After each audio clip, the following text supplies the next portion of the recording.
তো বুদ্ধিজীবীদের সেইভাবে প্রতিবাদ করতে দেখছি না। আমি তো দেখতে পাচ্ছি না যেভাবে তারা প্যালেস্টাইনের প্রশ্নে মিছিল করেছে, সেই মিছিল সেরকম মিছিল হিন্দুদের নির্যাতনের প্রশ্নে এসছে। বাংলাদেশের একটা বিরাট সংখ্যক মানুষ, হিন্দু সমাজের মানুষ, বুদ্ধিস্ট মানুষ, তাদের মেয়েরা বাড়ির বাইরে যেতে পারছে না। আমরা যখন এই আলোচনাগুলো করছি তখন বাংলাদেশে হিন্দু অধ্যাপকরা, হিন্দুরা যারা চাকরি করে সরকারি, তারা একটার পর একটা চাকরি হারাচ্ছে। আমরা যখন এখানে আলোচনা করছি তখন একটা বিরাট সংখ্যক হিন্দু পরিবারের মানুষেরা পুজো অর্চনা করতে পারছে না, কারণ প্রতিদিন কোথাও না কোথাও মন্দির ধ্বংস হচ্ছে, কোথাও না কোথাও মন্দির আক্রান্ত হচ্ছে। আমরা যখন আলোচনা করছি তখন স্বামী চিন্ময় স্বামী, তিনি বিনা বিচারে জেলে রয়েছেন, তার হয়ে বলবার মতন অবস্থা নেই। দেখুন, বাংলাদেশের আমরা সবাই জানি যে কি ঘটনাটা ঘটেছে, যে হাসিনা চলে যাওয়ার পরে যুব সমাজের মধ্য দিয়ে, হাসিনা এমন কোনো গণতান্ত্রিক সরকার চালাচ্ছিলেন না, কিন্তু হাসিনা চলে যাওয়ার পরে যে শক্তিটার উত্থান হয়েছে সেটা কেবলমাত্র বাংলাদেশের মৌলবাদী শক্তি। যদি ভাবেন আপনারা ভুল করবেন। এটা আন্তর্জাতিক ইসলামিক শক্তি, যে এই শক্তি আফগানিস্তানে আপনি দেখেছেন মেয়েদের শিক্ষা থেকে বঞ্চিত করেছে, তালিবানি শাসন জারি রেখেছে। আপনি পাকিস্তানে যেটা দেখেছেন, আপনি সিরিয়াতে যেটা দেখেছেন বছরকে বছর, সেই আন্তর্জাতিক ইসলামিক ফান্ডামেন্টালিস্টদের কবলে কিন্তু বাংলাদেশ পড়েছে। তার ফলে কিন্তু এই সমস্ত রাজনৈতিক পরিস্থিতি, সামাজিক পরিস্থিতি তৈরি হয়েছে।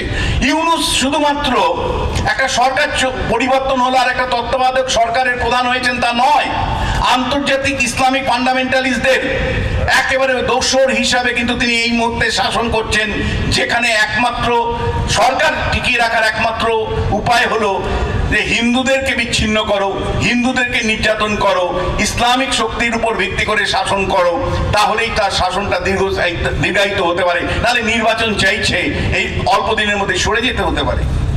দেখুন, খুব পরিষ্কার করে বলতে চাই যে পরিস্থিতি তৈরি হয়েছে, এই পরিস্থিতিতে হাজার হাজার হিন্দুরা কিন্তু নিজেদেরকে অসহায় মনে করছেন, নিরাপত্তাহীন মনে করছেন। আমি হয়তো এখানকার যারা বক্তা আছে তার মধ্যে একমাত্র বক্তা যিনি প্রতিবার অন্তত 5 থেকে 6 বার বাংলাদেশের বিভিন্ন বিশ্ববিদ্যালয়ে আমন্ত্রিত হয়ে অধ্যাপক হিসাবে যেতাম। যেটা ঋতব্রত বলছিল যে আমন্ত্রণ হারানোর ভয়ে কি আমরা চুপ হয়ে আছি? অন্তত আমি আমার জায়গা থেকে বলতে পারি, বছরকে বছর বাংলাদেশে আমন্ত্রণ হওয়ার পরেও কিন্তু দিনের পর দিন হিন্দু নির্যাতনের বিরুদ্ধে কিন্তু আমি স্পষ্টভাবে বলবার চেষ্টা করেছি। আমার মতন আরো অনেকেও হয়তো বলবার চেষ্টা করেছেন। কিন্তু এটা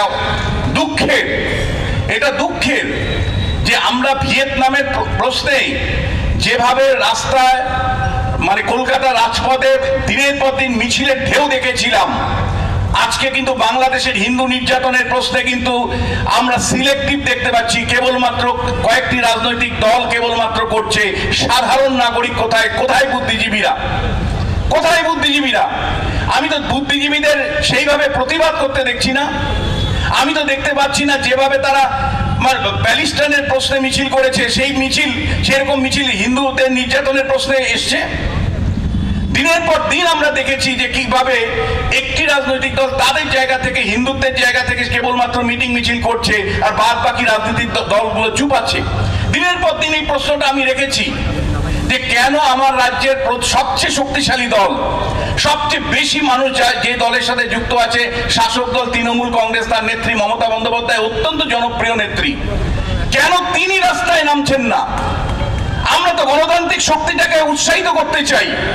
বাংলাদেশে যে অংশটুকু এখনো গণতান্ত্রিক আছে সেই শক্তিটাকে উৎসাহিত করতে গেলে বাম, দক্ষিণ, পশ্চিম বলে কথা নেই। শাসক দল কেন রাস্তায় নেই? কেন স্ট্র্যাটেজিক অবস্থান নিচ্ছেন?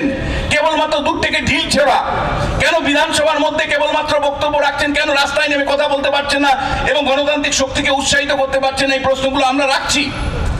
তার কারণটা হলো পশ্চিমবাংলায় ভোট ব্যাংকের রাজনীতি ভয়ঙ্কর ভাবে।